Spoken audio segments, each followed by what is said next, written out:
नमस्कार, मैं राणाराम गोयल अभी पेश हूँ आपके समक्ष YouTube चैनल के माध्यम से, जिसका नाम है अभी की जुबानी। मेरे साथ है बाड़मेर के प्रथम योग प्रशिक्षक व वरिष्ठ साहित्यकार आदरणीय डॉक्टर गोवर्धन सिंह जी सोढा जहरीला। आज उनके साथ उनके निवास स्थान जहरीला साहित्य सदन में उनसे एक मुलाकात, जिसमें हम जानना चाहेंगे योग के विषय में, योग के महत्व के बारे में और किस तरह से योग द्वारा कोरोना जैसी भयानक महामारी को भी खत्म किया जा सकता है। तो आइए मिलते हैं आदरणीय जहरीला जी से। नमस्कार, सबका कल्याण हो। नमस्कार सर, स्वागत है आपका। तो सर, आज हम जानेंगे आपसे योग के महत्व के बारे में और योग जो, जैसा कि आपने तो अपनी संपूर्ण जीवन है जो एक योगी के जैसे जिया है और आपको अपने योग के माध्यम से ही आपने पहलवानी में भी और अनेकों विधाएं भी आपने सीखी है और लोगों को सिखाई भी है। तो हम जानना चाहेंगे आपसे योग के बारे में, योग के महत्व के बारे में और योग से, साथ ही योग से कोरोना से किस प्रकार निपटा जा सकता है, कोरोना से किस प्रकार लड़ा जा सकता है, ताकि है जो ये विश्व भी बचे और हम सब सुरक्षित रहे। तो जानेंगे हम योग के बारे में। योग का शाब्दिक अर्थ जोड़ है। आत्मा को परमात्मा से जोड़ना योग कहलाता है। योगा शब्द योग मूल से बना है, जो योगा अभ्यास यानी व्यायाम कहलाता है, जिससे हमारा शरीर बलिष्ठ और स्वस्थ बनता है। अपितु योग प्राणायाम से हमारा शरीर ही नहीं, आत्मा भी पुष्ट बनकर अमरत्व की ओर ले जाती है।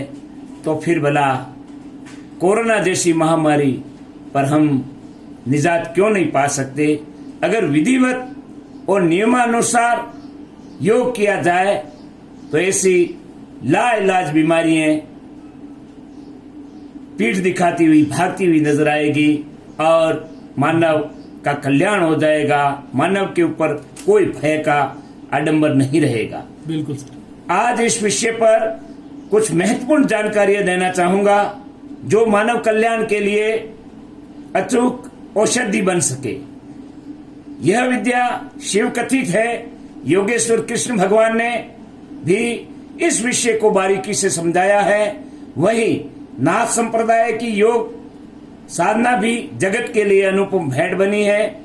योगीराज श्री मत्स्येंद्र नाथ जी की साधना में तथा महायोगी गोरखनाथ जी कृत गोरक्ष संहिता, सिद्धि सिद्धांत पद्धति, विवेक मार्तंड, योग बीज आदि संस्कृत ग्रंथों में गोरखवाणी में हठ योग साधना की अमृतमयी व सार गर्भित व्याख्याएं मिलती है। जी। शिव संहिता में इदमेकम सुनिस्वपनम योग शास्त्रम परम मतम, अर्थात यह शिव द्वारा परिभाषित योग साधना परम गोप्य है। गोरखनाथ जी कहते हैं, हकार कीर्तित सूर्यष्ठकार चंद्र उच्यते सूर्य चंद्रमसो योग हठ योगे निगदश्यते, अर्थात हठ योग तन को स्वस्थ, मन को स्थिर और आत्मा को परम पद में स्थापित करने का, अमृतत्व को प्राप्त करने का अमोघ साधन तथा महाज्ञान है। घेरण संहिता में शोधनम दृढ़वा चैव स्थैर्यम धैर्यम च लाघवम प्रत्यक्षम च निर्लिप्तम च घटश्याम सप्त साधनम, अर्थात शरीर की शुद्धि के लिए शोधन, दृढ़वा, स्थैर्य, धैर्य, लाघव, प्रत्यक्ष और निर्लिप्त, ये 7 साधन है। सटकर्मणा शोधनम च आसनेन भवेद दृढ़म मुद्रया स्थिरता चैव प्रत्याहारेण धीरता, अर्थात सटकर्म द्वारा शोधन, आसनों में दृढ़ता, मुद्राओं में स्थिरता, प्रत्याहार से धीरता मिलती है।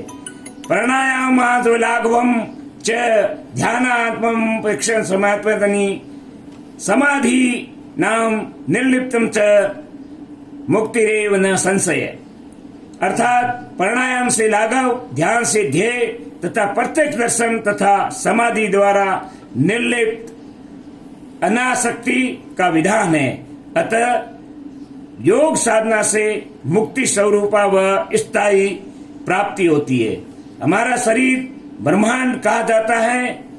महायोगी गोरखनाथ जी का स्वयं का कथन है कि षट चक्र, द्विलक्ष्य, पंचव्योम, स्तंभ, नवद्वार, पंचाधिक देव अपने शरीर में ही विद्यमान है। इसका ज्ञान नहीं है वे किस हठ योग की साधना में सिद्धि प्राप्त कर सकते हैं। सिद्धांत पद्धति में 9 चक्रों का वर्णन है, परंतु हठ योग की साधना तो 6 चक्रों पर आधारित हो सकती है। ये 6 चक्र मूलाधार, स्वाधिष्ठान, मणिपूरक, अनाहत, विशुद्ध और आज्ञा चक्र नाम वाले हैं। इसी तरह 16 आधार, पादांगुष्ठ, मूलाधार, गुदा, मेढाधार, उड्यान बंधाधार, नाभिधार, हृदयाधार, कंठाधार, घंटिका आधार, तालुका आधार, जीवा आधार, भूमध्य आधार, नासाधार, नासिका मूलाधार, ललाट आधार और बाह्य रंध्र आधार है। इस प्रकार बाह्य और अभ्यंतर 2 लक्ष्य है, परंतु तीसरा लक्ष्य मध्य भी कहा गया है। आत्मा के स्वरूप की अभिव्यक्ति के लिए पंचाकाश में आकाश, पराकाश, महाकाश, तत्वाकाश और सूर्याकाश का महत्व रहता है। शरीर में 9 द्वार, मुख, 2 नेत्र, 2 कान, 2 नासारंध्र, 1 उपस्थ और 1 गुदा है। 5 अधिदेवता आकाश, वायु, तेज, जल और पृथ्वी, ये देव ब्रह्मा, विष्णु, रुद्र, ईश्वर और सदाशिव है।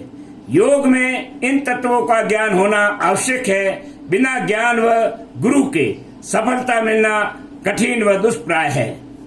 योग में शरीर की शुद्धि होनी जरूरी है। इसमें षटक्रम, आसन, प्राणायाम, मुद्रा बंधन की क्रिया को स्वीकार करना पड़ता है। इससे शरीर योगा अग्नि में शुद्ध होकर पक्व देह कहलाता है। षटकर्म के अंग धोती, वस्ती, नेति, नवली, त्राटक और कपालभाति है, जो कफ, पित्त, वात के दोष नष्ट करते हैं और शरीर के मल का शोधन कर शरीर की नाड़ियों का निर्दोष होने पर प्राणायाम का पूरे शरीर में संचार करते हैं। प्राणवायु का पूरे शरीर में संचार करते हैं। इससे आसनों का महत्व माना गया है। गोरख संहिता में सिद्धासन और पद्मासन पर अभ्यास करने पर जोर दिया गया है।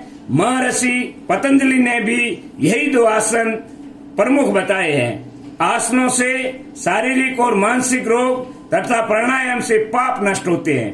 गोरक्ष संहिता में आसनेन रुजोहंती प्राणायाम पातकम, अतः